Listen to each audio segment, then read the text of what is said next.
네, 그럼 본격적으로 혈관 대청소 한번 시작해 보도록 할게요. 네. 첫 번째 방법부터 알아봅니다. 바로 혈관 쓰레기를 버려라. 역시 시작은 묵은 짐을 버리는 거죠. 근데 그러니까요. 혈관의 쓰레기가 어떤 것들이냐 이 속에 있습니다. 당분, 지방, 그리고 염분 이런 게 이제 혈관 쓰레기라고요. 네, 우리가 지금 이제 청소 얘기를 하고 있잖아요. 그래서 우리 몸을 이제 망가뜨리는 우리가 이제 집안에서 살다 보면 쓰레기가 나오게 되는데 그런 쓰레기가 세 가지가 있는데요. 준비한 PDP를 한번 보시면요. 제일 첫 번째 당분이 있고 염분이 있고 지방이 있는데요. 이제 당분은 아시다시피 너무 당분이 높게 되면 인슐린 저항성을 일으켜서 혈관에 어떤 문제를 일으키게 되냐면 당뇨병이 생겨서 혈관에 염증을 일으키게 되고 신장에도 부담을 주게 돼서 혈관을 딱딱하게 만드는 첫 번째 주범이 될 수 있고요. 두 번째, 너무 짜게 먹는 염분은 또 삼투압의 문제도 일으키긴 하지만 이건 역시 염증의 문제가 돼서 결과를 보시면 고혈압의 원인이 될 수가 있죠. 네. 그리고 마지막으로 우리가 먹는 지방이 뭐 다 나쁜 건 아닙니다. 좋은 지방도 있는데 좋은 지방만 선택해서 먹을 수는 없기 때문에 지방을 많이 먹게 되면 그 혈액이 기름진 것뿐만 아니라 혈관에도 여러 가지 기름이 껴서 교수님 말씀하신 대로 그런 그 동맥경화라든가 그런 혈관을 그 좁게 만드는 그런 원인이 될 수가 있으니까 이 세 가지 당분, 염분, 지방 조금씩 적게 드시면 좋겠습니다. 그렇군요. 그럼 이제 이런 것들이 혈전을 만들면 우리 혈관을 막는 거죠, 이 교수님? 네, 결국 저희가 이제 응급실에 실려오는 대부분의 환자분들은 혈전으로 이제 사건이 발생하는 게 되는데 그 혈전이 주로 생기게 되는 기본 원인 중에 하나가 바로 앞에 교수님 언급해 주셨던 3대 쓰레기입니다. 네. 보시는 것처럼 왼쪽 사진은 저희가 애니메이션을 그린 그림인데요.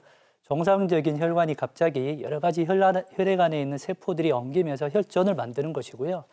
오른쪽은 실제로 환자분 혈액에서 뽑아낸 혈전입니다. 예. 굉장히 검은색으로 혈전이 많은 것을 볼 수 그렇죠. 있죠. 예.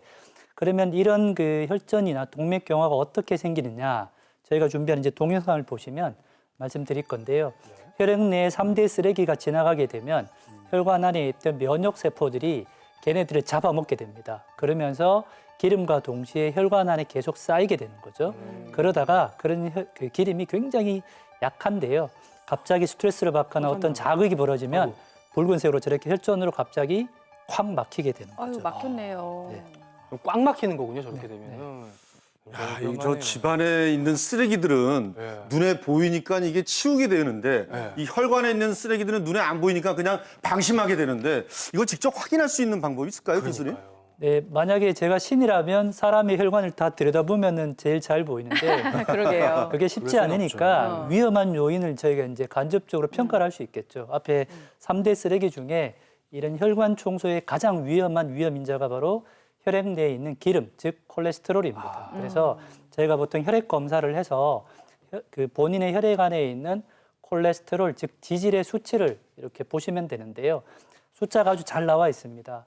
총 콜레스테롤은 240 이상, LDL 콜레스테롤, 즉 나쁜 콜레스테롤은 160 이상, 그리고 중성 지방은 200 이상이면 높은 고지혈증입니다. 그리고 몸에 좋은 HDL은 40 미만이면 조금 낮기 때문에 본인의 혈액 검사 수치를 잘 비교하셔가지고 아, 내가 혈관이 꽤나 좀 지저분해질 수 있겠구나라고 하는 것을 간접적으로 아실 수 있을 것 같습니다. 그렇군요. 제 나이가 정도 되면은 제 주변에 이 고지혈증이 있는 분들이 좀 많이 있거든요. 그렇죠. 특별히 증상이 뭐 별로 없어서 대수롭지 않게 생각하는데 이거 그러면 안 되는 거죠, 교수님?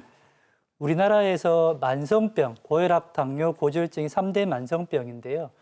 약을 제일 먹지 않고 치료가 제일 안 되는 만성병이 바로 고지혈증입니다. 왜냐하면 혈액 수치가 높아도 증상이 전혀 없기 때문에 어느 날 갑자기 증상이 발생돼서 병원에 오셔야만 본인이 아, 내가 병이 생겼다라고 하실 수 있기 때문에 이게 증상이 없다라고 해서 안심하시면 안 될 것 같고요.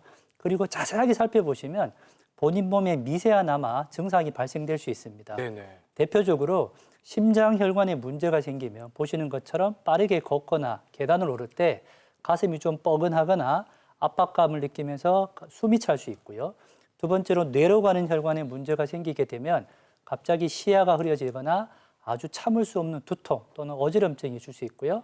말이 어눌해진다거나 한쪽 팔이나 다리에 힘이 빠진다라고 하신다 그러면 이게 증상이니까 빨리 응급실에 가시도록 권합니다. 네. 네, 이렇게 이제 쓰레기를 버리고 혈관 대청소 이어가 봅니다. 그 다음 할 일 알려드릴게요. 그 다음은요, 바로 혈관 기름때 콜레스테롤을 닦아라. 근데 어. 기름때 찌든 때 닦기가 쉽지가 않죠. 그렇죠. 마법의 세제가 있다고 합니다. 뭘까요? 수용성 식이섬유. 특히 수용성에 별표가 돼 있어요, 교수님. 네, 보통 저희가 이제 심장 환자들한테 또는 혈관병이 있는 분들한테 식이섬유가 많은 음식을 꼭 드시라고 말씀드리는데요. 이 식이섬유가 포함된 음식은 크게 두 가지로 나눌 수 있습니다. 하나는 물에 녹지 않는다 그래서 불수용성 식이섬유인데요. 대표적으로 저희가 많이 먹는 나물 같은 것들인데 얘네들은 먹으면 그냥 흡수가 되지 않고 바로 대변으로 나가서 변비 치료에 도움이 많이 되죠. 오늘 말씀드린 수용성 이제 이 기름은 뭐냐면 물에 녹기 때문에 이게 굉장히 좋은 효과를 나타내게 됩니다. 보시는 것처럼 물에 잘 녹아서 말랑말랑한 젤 형태로 변하게 되고요.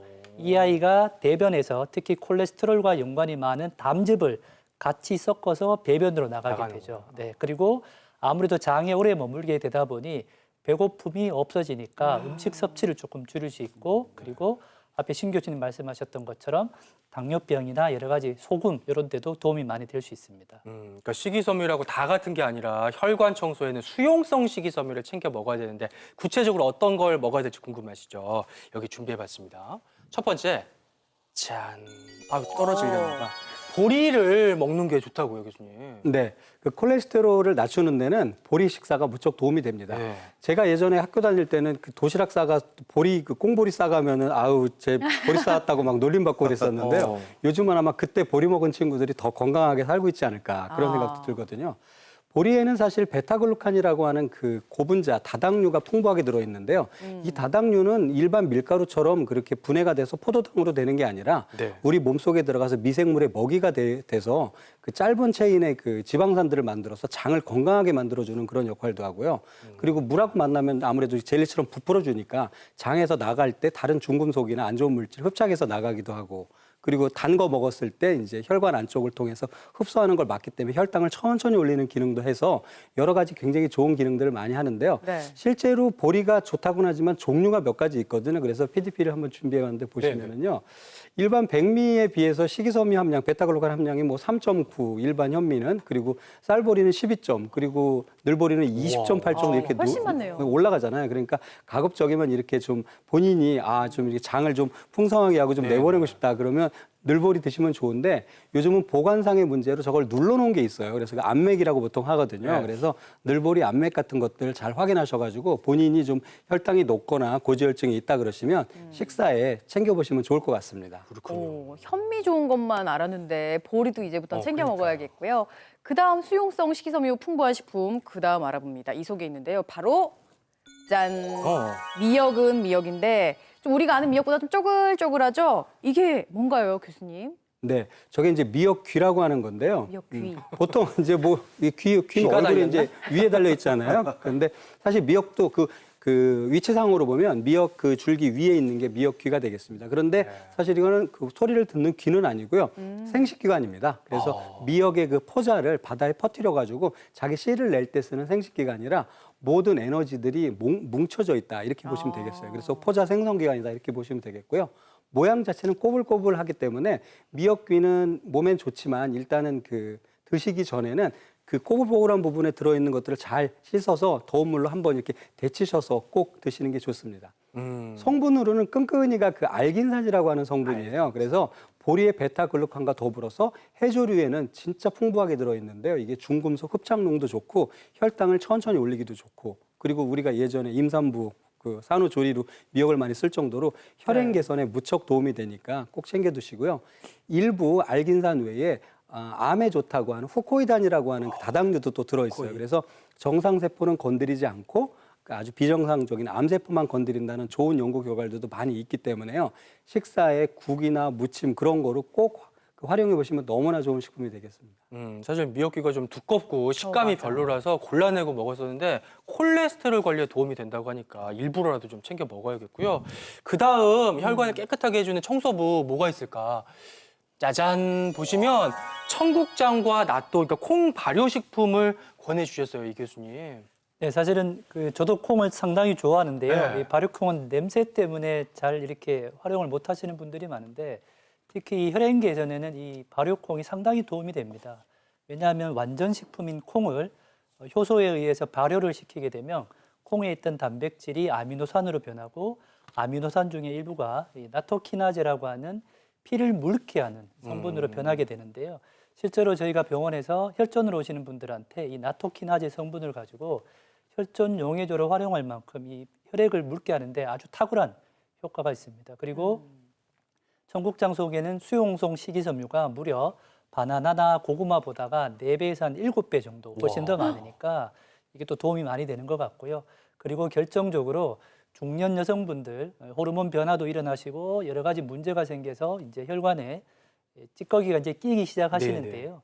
이 콩 속에 있는 이소플라빈이라고 하는 그 성분 때문에 도움이 많이 되시기 때문에 특히 중년 여성분들한테 강력하게 권유드리고 싶습니다. 그렇군요. 아, 저도 오늘 저 세 가지 처음 알게 된 사실입니다. 그래서 네, 제가 네. 집에 갈 때 장을 봐가지고 좀 사가지고 가야 될 것 같습니다. 요거 따드릴게요. 예, 예, 예. 근데 이 수용성 식이섬유 100% 내 것으로 만들어 먹을 수 있는 방법이 있나요, 교수님? 네, 사실은 방법은 너무나 쉬운데요. 그걸 이제 지키지 않을 뿐이죠. 오늘 다 아시는 방법 제가 정리해 드릴까요? 한번 지켜봐 주세요.